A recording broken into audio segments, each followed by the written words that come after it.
There is a strange phase in almost every tech career.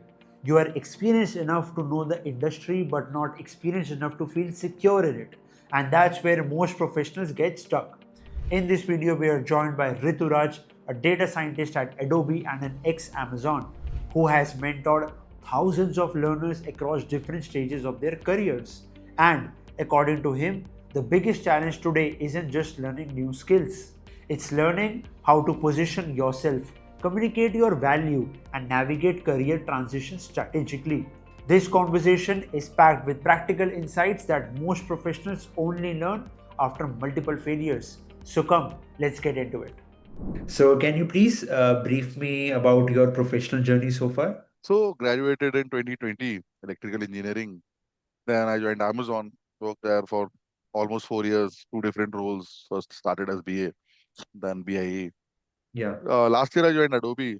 So when I joined, it was a role of BA2, business analyst 2. yeah. Recently got shifted to a different role, which is a data scientist. So I've been revolving around analytics, data science Mhm. from all those years. So, Great, yeah, alongside I've been teaching student, mentoring students. So, right. And how many years has it been for you that you have been a part of Bosscoder now? And like, I how think many working professionals have you mentored so far? if I talk about the number of mentors that I've teach or mentored, the number would be more than 5,000 because not just Boss Coder. I've been teaching from various platforms, offline centers. So yeah, the number that can anything around 5,000. But if I Yeah. talk about Boss Coder, I think it's been 2 years that I've been part of Boss Coder. Uh-huh. Which is that one thing you feel like a lot of working professionals are struggling with today, and what is the solution to that? See, if I answer this honestly, the one thing that I've seen people once, so people who started their career on campus through their campus placement. So now what happens is they work for 3 years, 4 years, 5 years. Now they want to get switched, but they don't know how to do it right. They don't Right. know how to deal with it, how to prepare for interviews, how to apply multiple times, how to get more calls.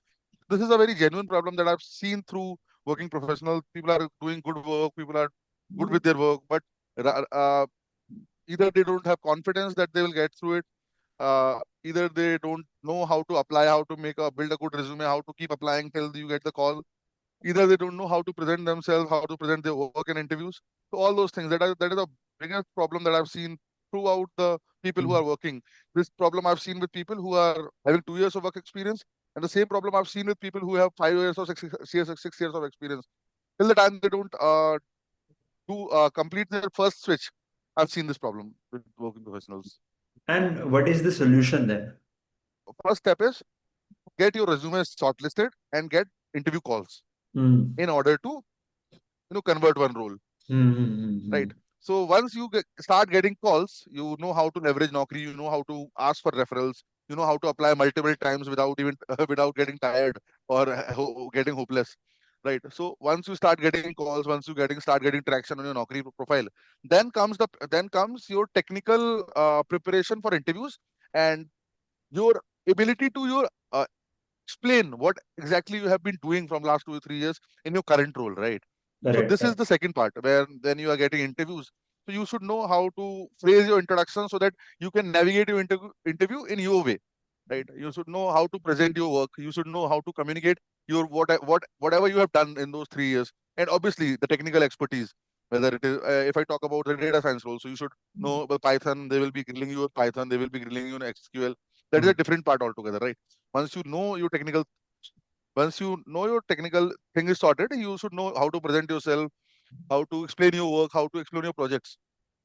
Then I would say, yeah, um, I Hmm. think this is it. So, how can a working professional maintain that consistency while upskilling? So, any particular hack or any particular advice you would want to share? So I'll answer that in two parts. So there are folks who don't want to change their role but want to switch, right? Somebody is a Java developer or maybe backend developer and want to go to a different company with a higher salary, right? So Hmm. in that case, what I would recommend them to, have the checklist of the questions that have been asked multiple times in your interviews. So whenever you go to the interview, or maybe the question that you have gone wrong with, right? So have the checklist of those important DSA questions, or maybe because DSA is asked in those interviews, right? So have those questions right, correct, and then be prepared on those questions. So whenever you go to the interview, you should be thorough with those questions, right? And then yeah, that's it. I mean, and then go in the interview, explain your work, explain your layers of your work, right?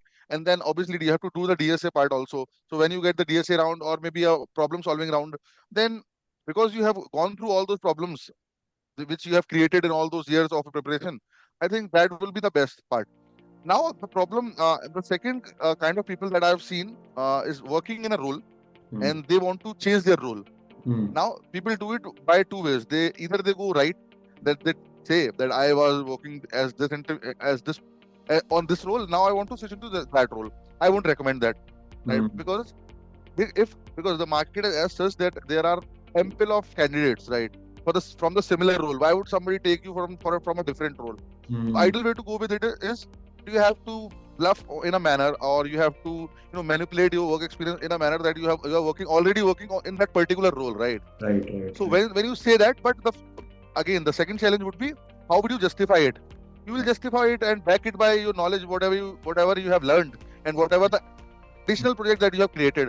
So you'll create a story out of it, that your current work experience, and then what you want to tell, that what you were doing. So you have to create a story out of it, and then obviously you have to practice more and more, because you have to practice more because you really want to change your trajectory altogether, right? Right. So those are the ways that you can do it.